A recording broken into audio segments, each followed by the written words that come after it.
काल आपण बेरजेवर आधारित वेगवेगळी उदाहरणं बघितली. आज आपल्याला वजाबाकीवर आधारित उदाहरणे बघायची. तर या ठिकाणी मी तुमच्यासाठी काही उदाहरणे घेतलेली आहेत. तर तुम्ही बघू शकता इथे काही संख्या दिलेल्या आहेत आणि काही संख्या काय केलेल्या आहेत, गायब केलेल्या आहेत. त्या ठिकाणी नाही आहेत. तर त्या ठिकाणी ज्या संख्या नाही आहेत त्या तुम्हाला ओळखायच्या. मग इथे तुम्हाला ऑप्शन दिलेले आहेत. मग या दोन चौकोनामध्ये कोणती संख्या आहे जी बसती, मग याचं उत्तर जे आहे ते हे येतं. या ठिकाणी हे जे आहे 18,900 माहिती नाही किती आहे आणि खाली आहे त्यांची वजाबाकी 12,285.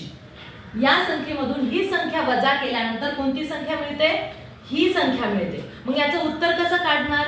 मग या दोन चौकोनामध्ये ही संख्या आहे ऑप्शन, हे ऑप्शन आहे, हे ऑप्शन आहे की हे ऑप्शन आहे, हे तुम्हाला बघायचे. मग त्यासाठी तुम्हाला दोन गोष्टी आहेत. एक तर हे ऑप्शन या ठिकाणी ठेवून बघा आणि वजाबाकी करा. नाही तर दुसरं कोणती गोष्ट तुमच्याकडे आहे सरळ सोपी. इथे कोणतं चिन्ह आहे, वजाबाकीचं. आपल्याला एक संख्या पूर्ण मिळाली आणि उत्तर पण मिळालं. जेव्हा वजाबाकीचं चिन्ह असतं तेव्हा वरच्या ज्या दोन संख्या ज्या पूर्ण आहेत त्या संख्येमध्ये खालची संख्या काय करायची, मिळवायची. किंवा जर इथे वजाबाकीचं चिन्ह आहे तर त्या दोघांची बेरीज करायची आणि जर बेरीज असेल तर काय करायची, वजाबाकी करायची. मग आपण पहिले काय करू, या संख्यांची बेरीज करून बघू. ही संख्या आहे 12285 अधिक 06681. आता ह्यांचं उत्तर काय निघतं बघा. 5 आणि 1 6, 8 आणि 8 16, हातचा आला 1, 2 आणि 1 3, 6 आणि 3 9, 6 आणि 2 8, एकाशी 1, 18,966. 18,900 कोणती संख्या बसेल इथे, 6. जेव्हा इथे 6 बसेल तेव्हा तुमचं उत्तर हे निघेल. 6 मधून 5 गेले 1, 6 मधून 8 जातात का, नाही. म्हणून आपण इकडून काय करणार, इकडून हातचा घेणार. मग इथे 8, 9 मधून 1 गेला 8 उरला. 16 मधून 8 गेले 8 उरले. 8 मधून 2 गेले 6 उरले. 8 मधून 2 गेले 6 उरले. एकातून 1 गेला 0. लक्षात आलं? तुम्हाला ऑप्शन समजणार नाही तर मग काय करायचं, जर वजाबाकी असेल दिलेली कोणती एक संख्या आणि उत्तर जे आहे त्या उत्तरांची बेरीज करायची. जर इथे बेरीज असेल तर मग उत्तरासोबत तुम्ही काय करणार, वजाबाकी करणार. तर अशा प्रकारे जर तुम्ही उदाहरण करून बघितलं तर तुम्हाला ताबडतोब ती संख्या मिळेल. आता पुढचं बघा. जर इथे तर पूर्ण संख्याच गायब आहे, आपल्याला तीच संख्या कोणती आहे ती ऑप्शन दिलेले आहे. अधिक 7,651 दिलेले आहे, बरोबर. आणि उत्तर पण दिलेलं आहे. उत्तर किती आहे, 11,177. मग आता इथं बेरीजचं चिन्ह आहे. मग सांगा बरं आता कोणची क्रिया करणार तुम्ही. एक संख्या आपल्याला माहिती आहे आणि उत्तर पण माहिती, पण ऑप्शन मध्ये कोणची संख्या येणार या रिकाम्या जागेमध्ये. मग काय करणार तुम्ही, इथे बेरीज दिलेली आहे. उत्तरामधून आपल्याला ही संख्या वजा करायची. इथे प्लस आहे म्हणून आपण मायनस करणार. इथे मायनस होतं म्हणून ह्याच्यासोबत आपण प्लस केलं. आता आपण करून बघू. 11,177 प्लस आहे म्हणून आपण मायनस करणार. किती मायनस करणार, 7,651. 7,651.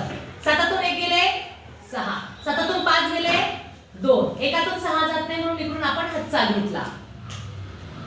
11तून 6 गेले 5, 0 मधून 7 जात नाही म्हणून आपण इकडून एक हातचा घेतला. 10 मधून 7 गेले 3, इथे 0. 3,526. बघा बरं ऑप्शन आहे का, 3,526.